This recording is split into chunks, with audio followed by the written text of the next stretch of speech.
towers. You've seen those on the news, or they're just simply released, vented. So if it goes into the atmosphere, that's bad because it's a huge pollutant. So the EU Commission said, well, it is a big problem in the agricultural sector, in the waste sector, but we can actually really do something in the energy sector. I was co-negotiator for the methane regulation, and it's very strict about monitoring, no flaring unless it's absolutely necessary, unless it's an emergency, no venting, monitoring, frequent monitoring on leakages, on pipelines. And that will help to reduce about 3/4 of methane emissions in the energy sector. The best part about that regulation is it doesn't just apply to Europe. It will also apply to imports step by step. So that means if you're an oil producer or a gas producer in, let's say, the United States, you either have to adhere to these regulations, you have to comply with the monitoring, or you will have to pay a fee. And that's a critical issue because obviously the current US administration doesn't like that at all. The previous administration wanted to tackle methane emissions, but the current administration is rolling it back and trying to put pressure on the EU. They don't like the methane regulation, so they want to get rid of it.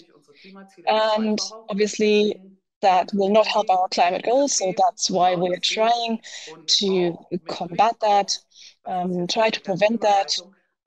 And we want to figure out what does it actually mean for the people, for people on the ground living in the affected areas where oil and gas is produced, where methane is actually emitted. It's not just a greenhouse gas, it's also just a pollutant for people's health. It reacts with other pollutants and it pollutes the air.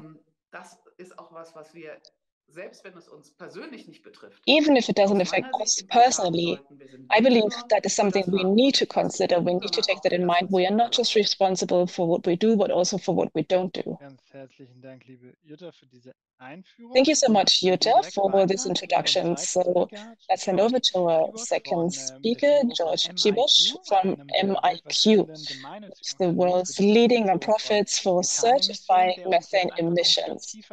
He's going to take us deeper into what's really going on in oil and gas production. And then we'll hear from Sharon and Justin, who will tell us all about Texas in the USA. So, thank you very much. I've been listening to this in German, actually, aber meine Deutsch ist nicht so gut. So I'm going to switch over to English, if you don't mind. I do understand a bit of German, being Dutch, but not the level that you've just been speaking. But thank you very much for inviting me to this webinar. I think some of the intros I understood from Jutta is that methane is the under-recognized part of climate change, and I'm completely on board with her there, which is one of the reasons why we started in 2020 Methane MIQ.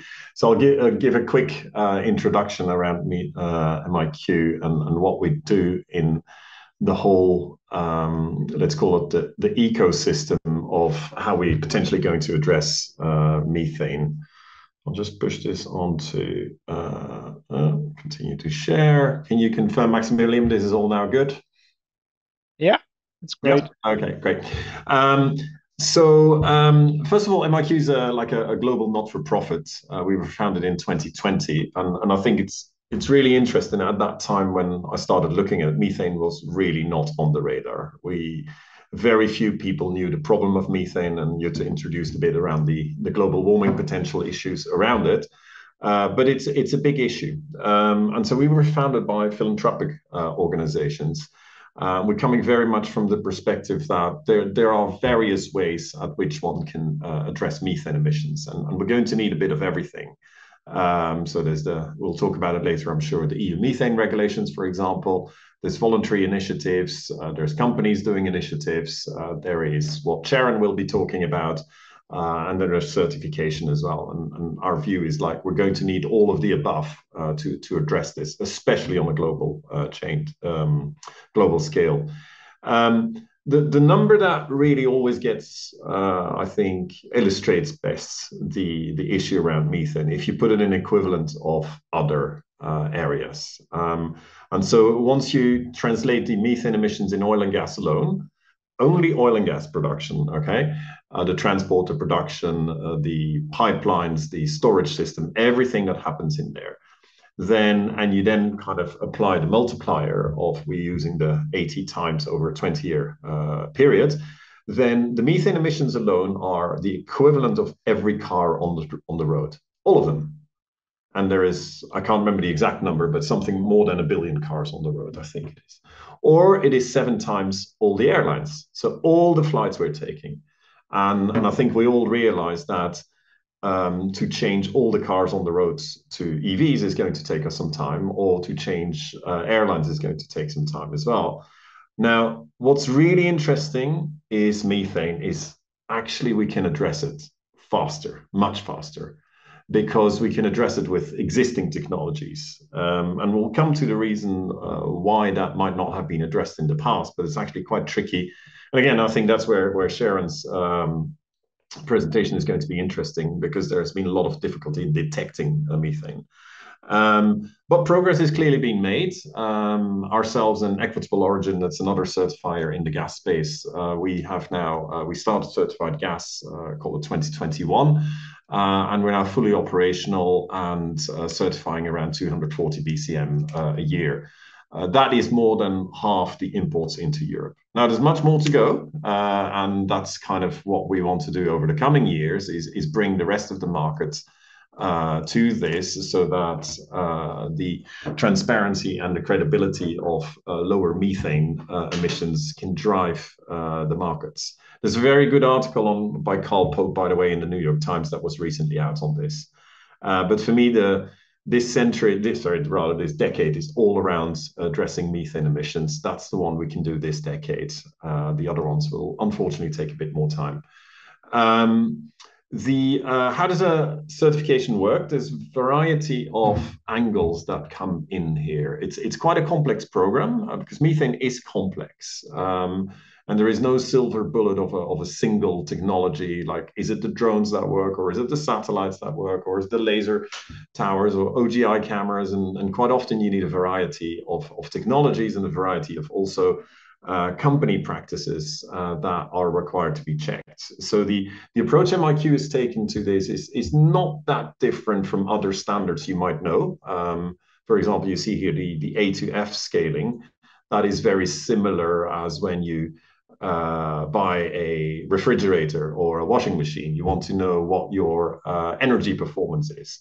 Or I think in Germany, there's a well-known standard TÜV TÜV, which gets used a lot. There's some similarities there. You create a standard, and then a third-party auditor comes in and uses that standard to assess the performance. And in our case, it's the performance of the producing facility, or an LNG facility, liquefied natural gas facility. But they must use that standard. So the key is here to have a transparent standard that's published. And you can find all these standards, by the way, on our website if you're interested. And a lot of it involves actually also, so a big part of the standards we have is what we call the company practices. And companies will get higher points if they deal better or faster with methane. And that can include methane leaks. How do they solve that? Is this being discussed at management? How do they deal with loading and unloading? So all of that is part of this. And ultimately, a company's operated asset, it's a specific asset, it's not a company as a whole that we grade, will then get a grade which can go from A to F. And so that's the system we've started, and we think that can represent a very powerful tool, including for regulatory compliance, as that is coming, including with the EU. But initially, that's been starting on a voluntary basis, and I'm sure many of you are aware of other voluntary standards. For example, for buying renewable electricity, or in biogas, there is a lot of similarities. We've taken a lot of the principles from those industries actually, and applied it to gas, which is different, but equally can use a lot of the best practices from these other lesson learned or industries. And so in summary, we really strongly believe that methane is the low-hanging fruit when it comes to climate change. And I always get very excited that we can actually potentially address that. It's 10% of all the global emissions.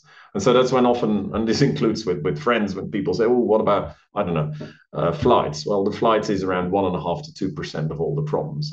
But yes, we do need to address that. But here is one that we can address now, today, this decade, and at a relatively low cost existing technology. So it's the one that we must address. It will basically buy us time to convert the rest of the industries and go to the full energy transition. And so one could ask the question, why hasn't that happened yet at scale? I think that is taken the last years to get to that one realization that methane is a problem. And the second one, what we need now is a systematic accountability, where it gets systemized, where it gets scaled up. And that's where I think the regulations such as the EU methane regulations and certification can play a big role in systemizing this and globalizing the concept of methane, but also lowering methane. And I'll stop here now and hand over back to Maxillian.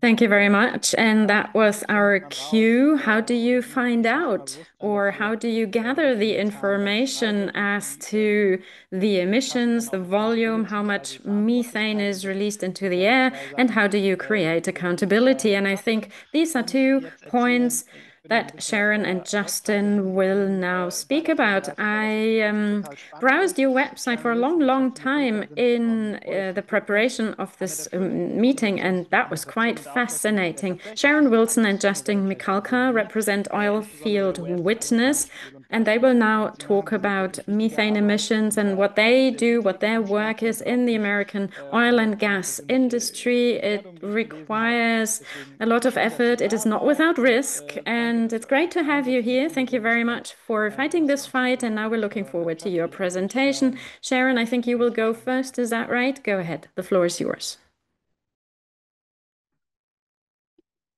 Okay, let me see if I can share my screen without fumbling too much. I think we're there. Is that good? Looks great. Perfect. Okay, so I have to rush through this, so I'm going to start with my bottom line first. Clean natural gas is the biggest scam in history. The only way they can get away with it is because it's invisible. We use a Teledyne FLIR G620 optical gas imaging instrument. It has an onboard camera that records oil and gas pollution in real time. And this is a Chevron site where you can't tell anything about the flare until you look at it through the optical gas imaging lens. Humans see in the rainbow portion. The optical gas imaging lens is calibrated to the mid-wave infrared portion, which is where most hydrocarbon gases absorb infrared. As they absorb infrared, they appear opaque when looking through the optical gas imaging camera, and you can watch a video here for more information. Every molecule of LNG starts with a hole in the ground. Between the green lines are all the stages required to get gas to your home and to the power plants. Every stage pollutes. The upstream or production portion is right here, and I believe that is the portion where MIQ certifications are focused at present. All the oil and liquids, methane, and other hitchhiker gases like benzene and deadly hydrogen sulfide, they all come up together at the hole right here. Outside the green lines is about oil. The industry cannot produce oil and gas without pollution, mainly due to physics. Tanks are meant to hold liquids, not gas, but gas is mixed in with the liquids. The gas builds up pressure in steel equipment, and it must be released to protect equipment from explosions. This is a pressure relief valve up on top of the tanks. So the image you see is pressure relief valve relieving pressure. Physics applies to all oil and gas infrastructure, and pressure releases are required at many stages throughout the infrastructure. You should ask me about blowdowns. This information comes from industry's own data that they self-report. The industry has underreported emissions since this program began in 2011. Fugitive means leaks. Unintentional leaks are not the real problem. They are only 6% of the emissions. Using the term leaks is greenwashing for the industry, and they really don't need our help. So you should say methane releases instead of leaks. The OGI image shows pressure releasing from tanks. This is not unintentional leaks. The industry's answer to this pressure releases is technology. This is some of the technology you heard about that's supposed to capture the gas. It shows a vapor recovery system meant to stop emissions from tanks, and it's failing, and we find this often.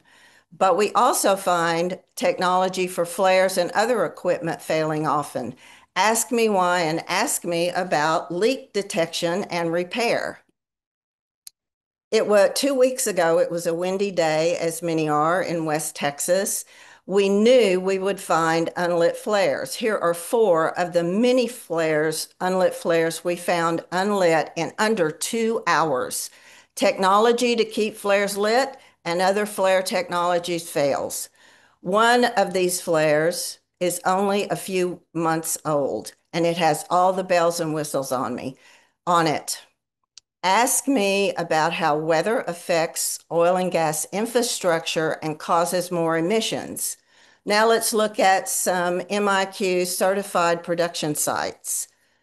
These 2 sites, these are videos from last month in the Eagle Ford Shale.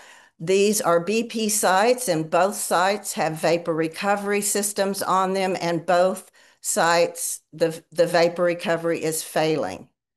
I visited these sites previously and found the same conditions. The liquids and gas from these sites go to a nearby BP central distribution plant. Let's look at that now. The next 2 slides show videos from last month in the Eagle Ford Shale, and this is a midstream site, so it wouldn't be certified yet.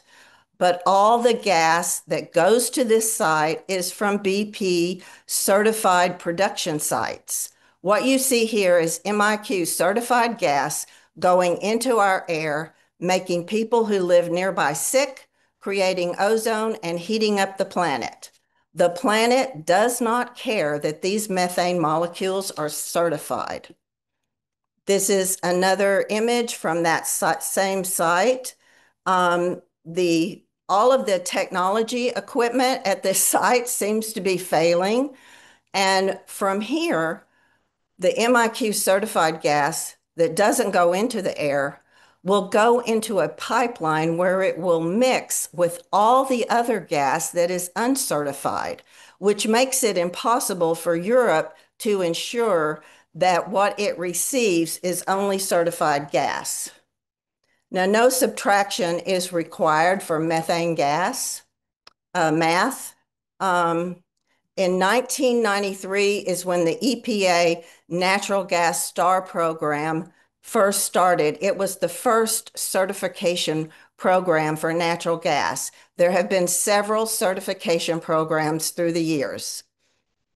1996 is when I moved to the Barnett Shale, where George Mitchell, the father of fracking, experimented until he successfully produced oil and gas from shale that same year.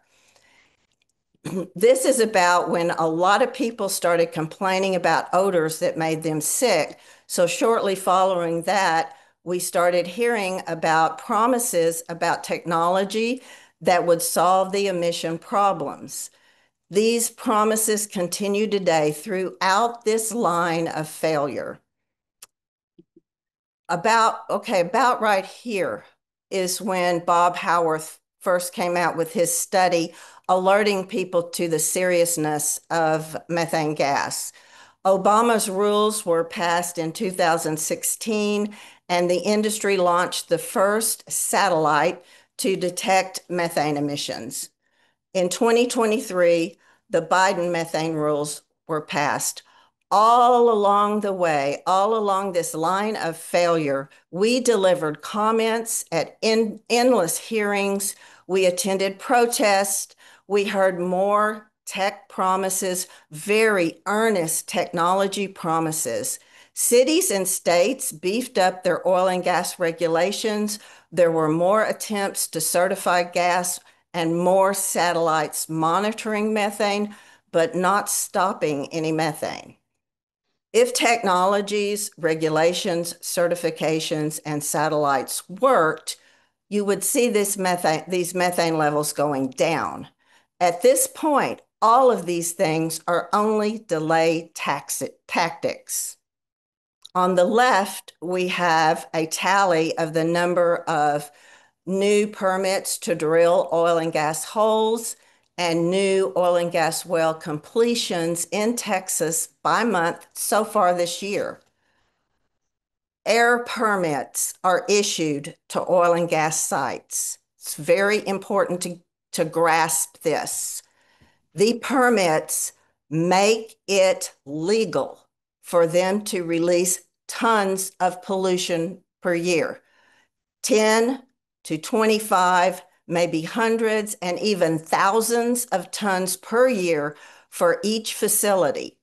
Each well requires infrastructure like what you saw in the beginning slide. Permits to pollute are granted for all of that infrastructure. Now, if we just keep adding methane and adding more and more methane, how will we ever reduce methane? Because remember, they cannot produce oil and gas without pollution. How about if we did this? How about if we stopped adding methane? Because methane only lives for 10 to 12 years, it would take care of the subtraction if we just stopped the addition. Now, I don't have time to go through the rest of this slideshow, but it is publicly available. You can watch LNG facility pollution here. You can watch a regasification facility, which is what you will have in Europe. You can watch that here. You can watch power plants, clean natural gas power plants. You can watch that here. And you can think about the troposphere right here, this very important blue line. And all the emissions, if you watch this methane, this video right here, it will show emissions from every stage of that it takes to get LNG to your home and to the power plant. And think about all the millions of sites there are on our planet, and that all of that pollution is going right here. And so thank you very much for having me.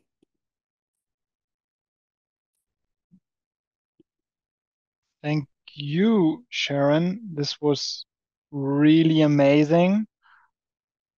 Really amazing. What a great work, and how much important information. I just posted actually the link to the last video into the chat, and I have many questions, and the audience also already has many questions, and we're gonna go back also, the last comparison you kind of just teased us with, the coal and LNG comparison. I think that's a very important one as well. So, but we're gonna do that in the Q&A. I want to hand over to Justin, your colleague from Oilfield Witness, to give us the second half of the story. And Justin, I'm just sharing your slides.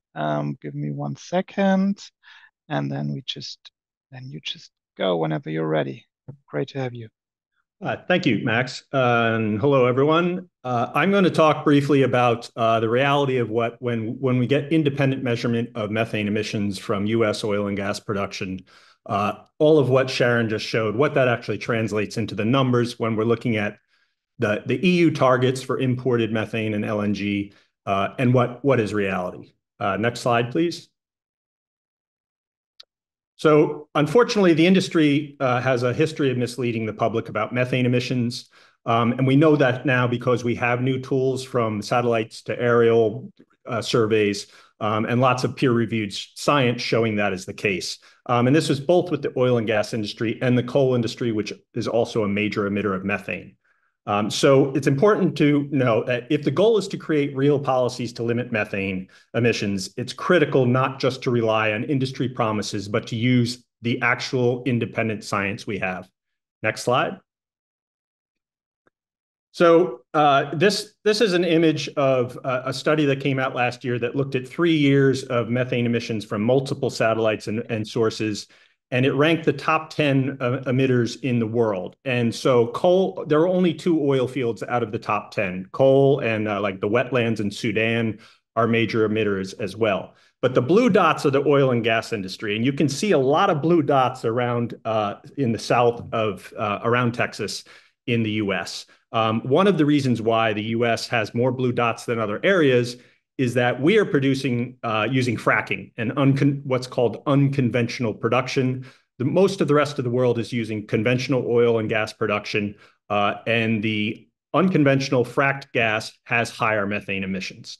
But if you looked at the study, they broke up the Permian into sections.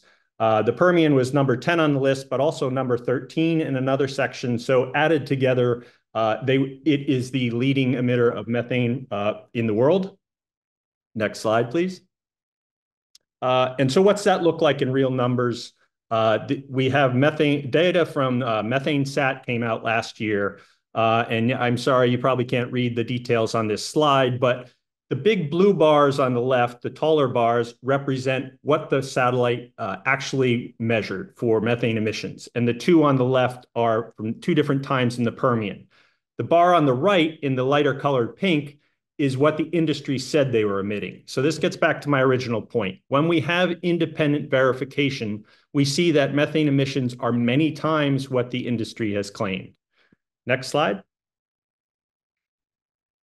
And so from that methane sat data, when we look at it in relation to the EU target is looking at 0.2% methane emissions for imported gas. What methane sat showed was in the Permian, we had emissions from between 1.8 and 2.9%, which they show that even at the lower end of that, that's 9 times the current target for the EU. Now, there are areas of some areas of the US that do have lower emissions, whether it's like the Haynesville gas field. There's still many multiples of the EU target.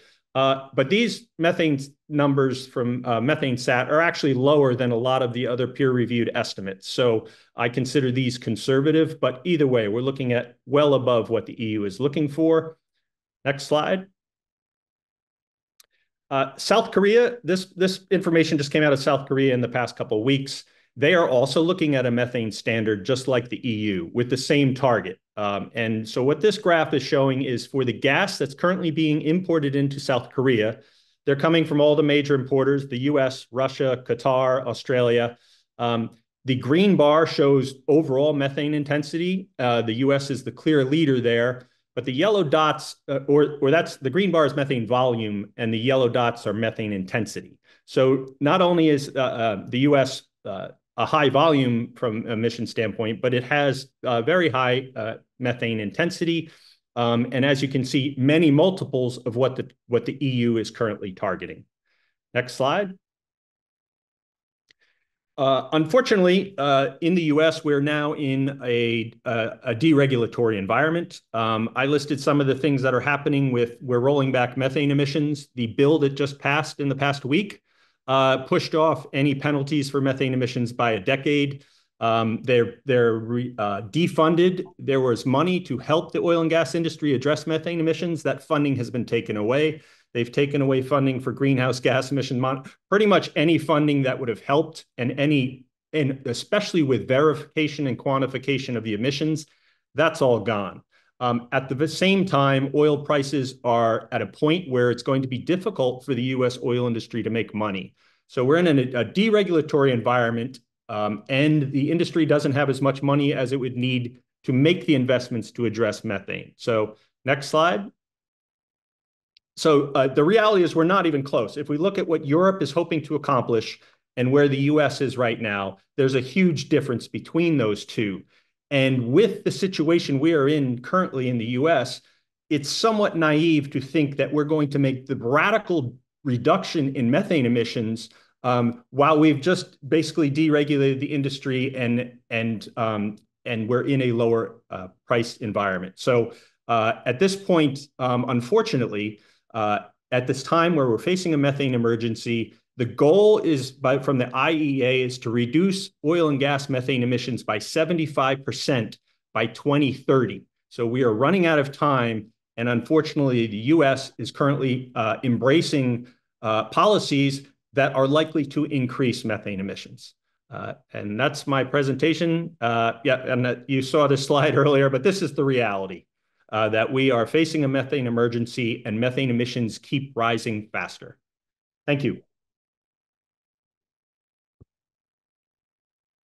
Ooh, I think my initial reaction was, "Boy, that's bad." I mean, I've seen much data, but that data is quite clear in terms of what the polluters say and what the actual measurements are. This is really, I mean, this is this is incredibly bad.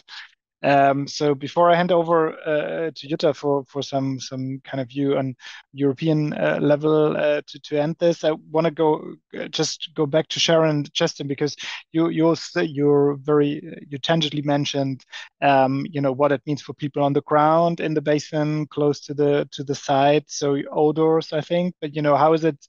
What does it mean actually also for people in the area where they live? Is it what does it mean? Well, I lived where all of this started, so I was on the front lines, and it turned my water black. I had a water well, and my water well turned black, and the air turned brown. And there are horrible, horrible odors. I, I mean, there's no way to actually get this across to people. You feel like you cannot breathe and you're going to suffocate.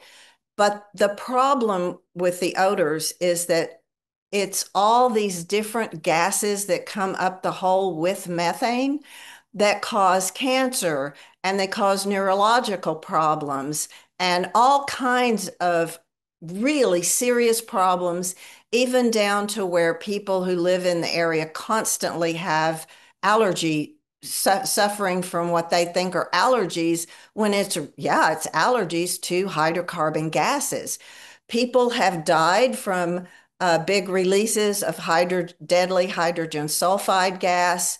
And, so and it creates the VOCs, the volatile organic compounds, create ozone. Methane contributes to ozone. So it's horrific living near the oil and gas sites. It's really just horrible.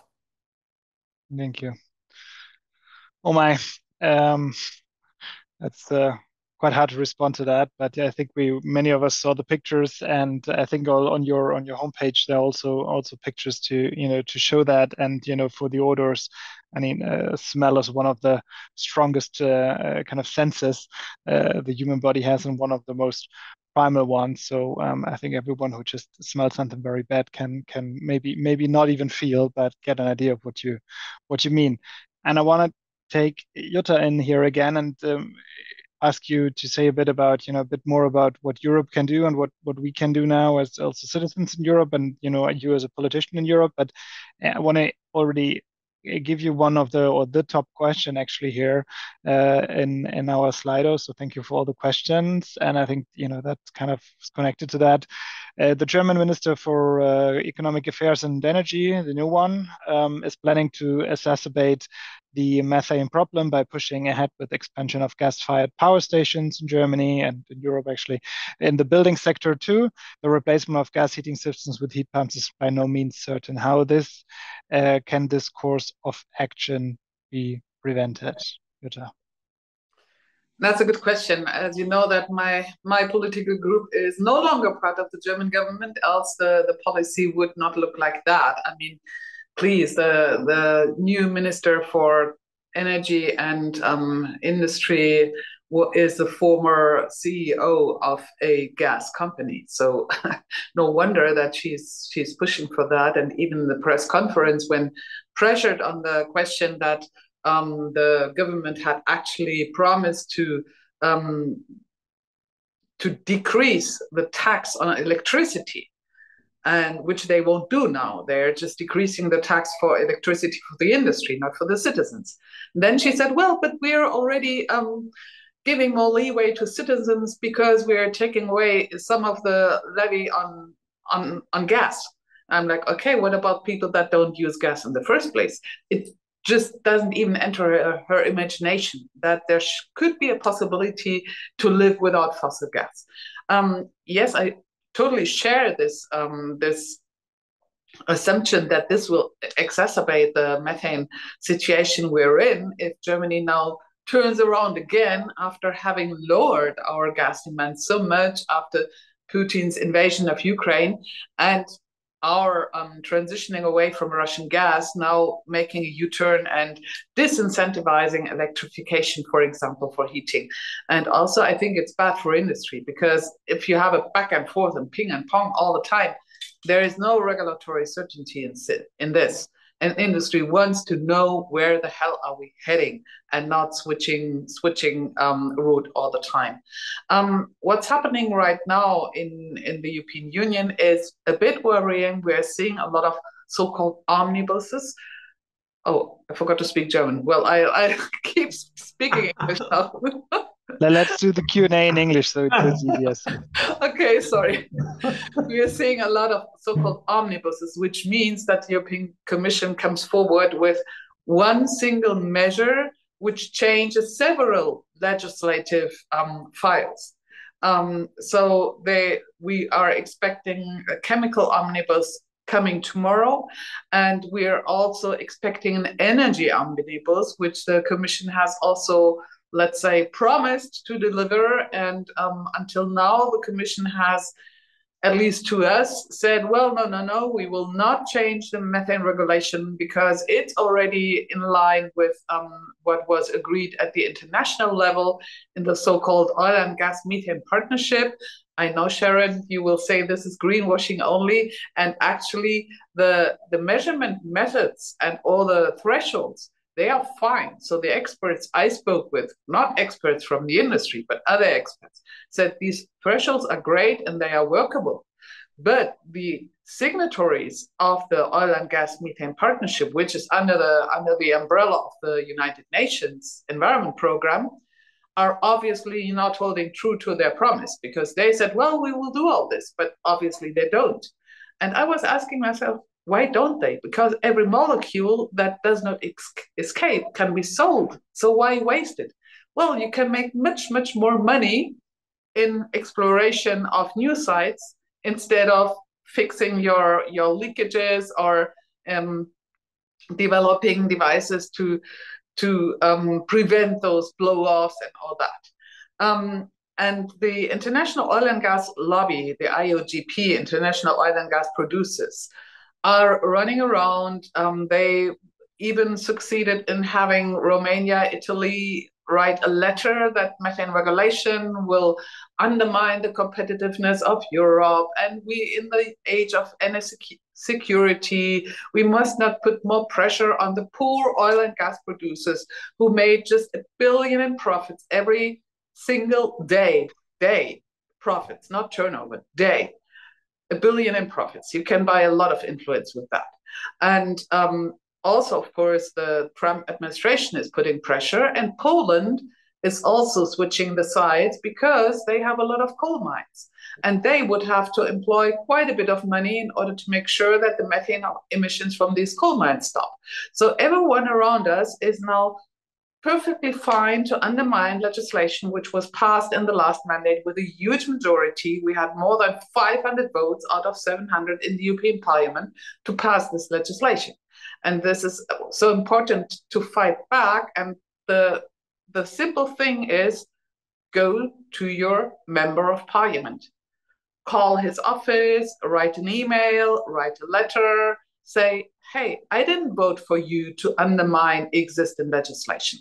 I didn't vote for you to attack the most simple and most urgent climate regulation that we have.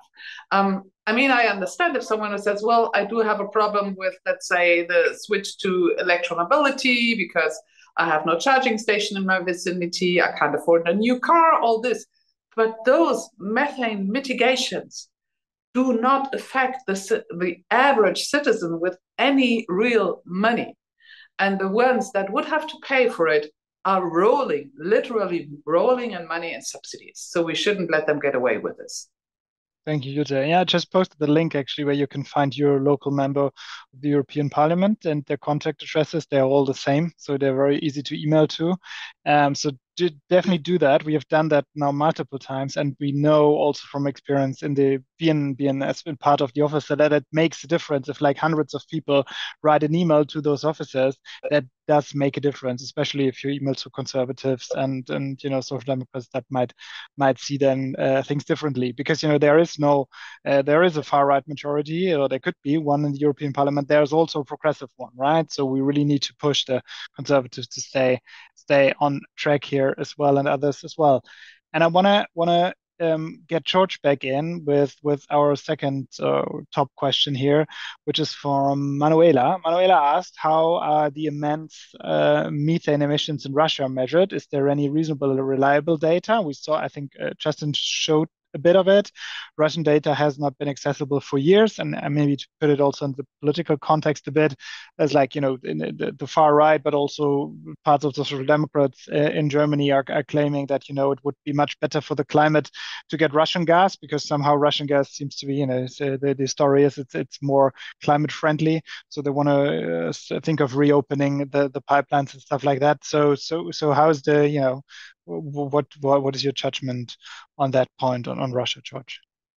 Yeah, I'll try to answer that. That's kind of obviously a relatively geopolitical question, and the short of it is that I mean, we have not certified any gas in Russia, and I don't think there has been any proper intent of doing something similar even in the past in Russia. So it's kind of difficult to pronounce on that. There is generic research, and I think Sharon and Justin showed some of it, which is satellite surveys. But obviously, then one is not always necessarily in the details, so it's difficult to say that.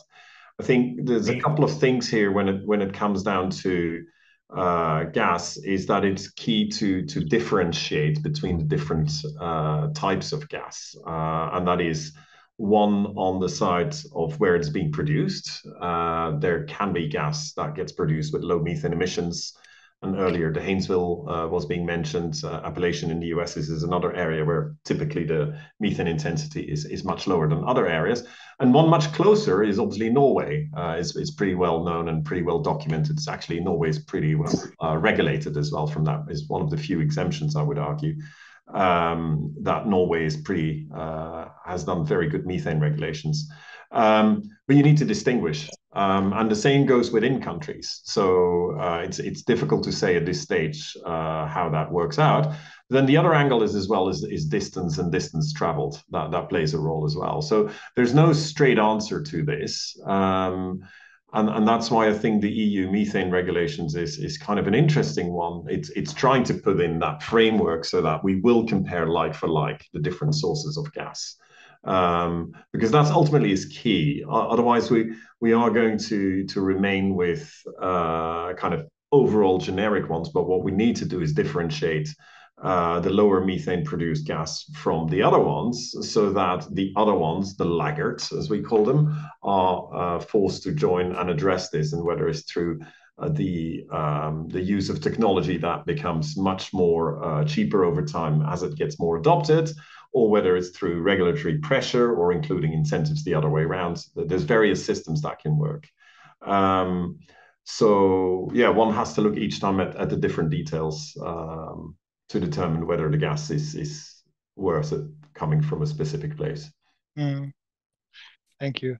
Yeah, I want to go back to the US a bit, because we get a number of questions asking also, for the situation on the ground and with Trump and everything. So it's like, so there are two connected questions. So first of all, Sharon, you reported also, that some of the, maybe the plateau there in the emissions, and some changes were also elicited by people coming together in the local communities. So how is kind of the support for what you're doing, and for lower methane emissions and more accountability on the ground? So are there more organizations? Is there a network? Is there something happening? And then kind of the related question to that is as well, coming people together, and how are you feeling? Is your work influenced now with the US government turning more to considering the rule of law optional, I would say, maybe to describe it like that, and that of course that also has also effect on many NGOs. So how is it for you? How's the situation also for for getting people together to create some critical mass? Maybe Sharon, both, Justin, as you like, or both. I'll start. I mean, there has since day one, there's when people started realizing all the emissions, there's been opposition, tremendous opposition. Here's the reality. The oil and gas industry doesn't just pollute our air, water, and soil. They pollute our systems of governance. They pour money into every political race from the very bottom all the way to the top. You might have seen on news, Donald Trump said, oil and gas industry, give me $1 billion and I'll take all of your restrictions off. And you can track the donations through several different places that came from oil and gas, and they gave him $1 billion. So, he's delivering what they asked for. They do this even at the local level, at cities. So you can have as many as 800 people show up to comment and beg their leaders to protect them. And they won't, because so much money is pouring into their reelection campaigns and donations everywhere. And it is all corrupted by oil and gas money. So, it's not that people here don't show up and protest and write letters and call, and we've done all of that.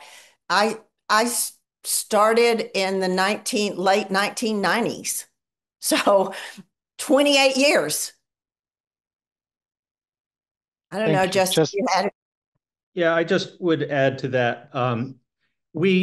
The science, I presented some of it. I would urge everyone to read the papers I reference. I'm not sure, hopefully we can share all of that information. Sure. But there is such a body of science documenting what this problem is. But when I talked about the oil industry underestimating or underreporting its methane emissions, the oil industry had and continues to have the access to the best satellites out there. They've had satellites since 2016. They continued to underreport even though they had the satellite data before we did. So I think that we have the science on our side and the facts. We know the urgency for the climate and all the science saying we have to reduce this. And what we're faced with is an industry that has continues to ignore the science and continues to distort the argument. Yeah, thank you. So we're going into the last 5 minutes, and I want to do a final round, basically, which is which we sometimes call the empowerment round, because we really try to. We have 600 people now in here, a bit more of an evening. Many more will watch it on YouTube. So the real question is, if you've watched this and you want to do something tonight or tomorrow morning here in Europe, so what is the first thing you would suggest to people to do? And maybe if you have time in that 1 minute, also the second thing you would suggest them to do. But we just do a quick round to end this, to really get people empowered to do something. And I want to start with George here. Okay, well, there's a couple of things. I'm always in the category of the glass half full, as one calls it in English. So I'm a big believer that methane, we can solve the majority of it this decade. It's the one that we must solve, we can solve. And I do believe that what the European Union is bringing with its legislation is a key part for that. So it comes a bit back to what you said earlier, Maxilium. I think the EU methane regulations is key. Now, in its practicalities, there are some questions around it, and they need to be addressed. They definitely need to be addressed, and I think that's the process we'll all have to go through, and that's the EU, the industry, certifiers such as ourselves and other parties involved, NGOs, to make it work. It has to be implementable. That is key. And then I think on a voluntary basis is to start asking your utilities that if they deliver gas to your home or it is being used to produce electricity, ask for the low methane certified gas. I mean, that's an influence you can definitely put out there, because ultimately it is there's a very powerful signal a market can give, just like we're all switching now to slowly to electrical vehicles. That's a similar thing that's come from markets initially, and then subsidies on top, probably slowly disappearing. But that can be very powerful. So I think that that's the best signal that people can do to help this. Thank you, Sharon. Then Justin, then Jutta. Let's get the order. Einstein said, continuing to do the same thing over and over again, expecting a different result, is insanity. Sorry, George. I have heard this all before for years. You will not receive from LNG terminals that are on the Gulf Coast of Texas, you will not receive certified gas. It will be mixed with all the other gas. But I think that the one thing that I would tell people in Germany to do, everyone in Europe, demand clean renewable energy, wind, solar, hydropower. Some states here in the US are doing it despite all the opposition that Trump is putting up. California, every day now for over a year, has had a majority of their day has been provided with wind, water, and solar. Other countries are doing it. China is doing it. Demand clean, renewable energy. Have Germany spend money on that instead of import billions of dollars on importing dirty gas from the US. Clean, renewable wind, water, and solar. Thank you, Sharon. Very powerful. Justin.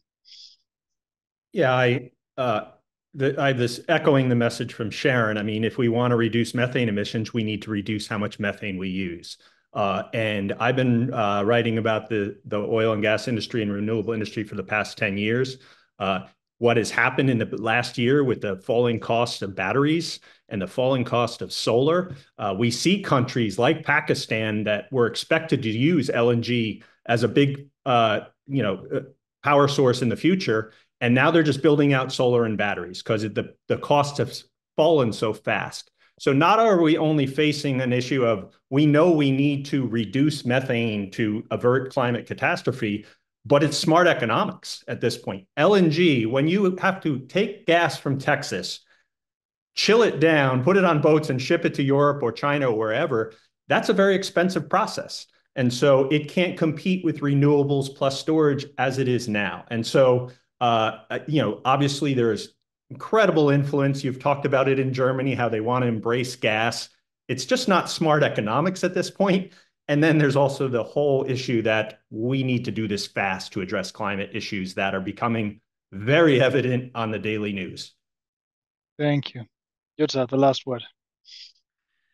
Yes, Sharon, we are doing a lot already. I mean, I don't know whether those figures are known over in the US. In Europe, 25% final energy consumption, not only electricity, final energy consumption is from renewables. Nearly half our electricity comes from renewables in Europe already. In Germany, we're nearing 60%. So we're doing a lot already, but of course we have to do more. And I think what is really crucial about this is citizens demanding action. We've seen this in 2019 when we had all those young people in the streets demanding climate action. The European elections turned out accordingly, I might say. And the president of the European Commission, Ursula von der Leyen, said, I had to act because people were demanding it. We would never have had a Green Deal if we hadn't had all those millions of people in the street. So change comes only with people demanding it. And what everyone can do, think of where can I myself transition away from fossil fuels, but also where can I exert an influence? Go to your local councillors, ask, why is our city, let's say, still heating our schools with gas boilers? Where are the calculations for replacing them with heat pumps? And most importantly, talk. Talk to your neighbors, talk to your relatives, talk to your people at work, and tell them we are in a climate emergency and we have to act, and we all have to demand from our politicians to act. That's the most important thing to do, because then action will happen.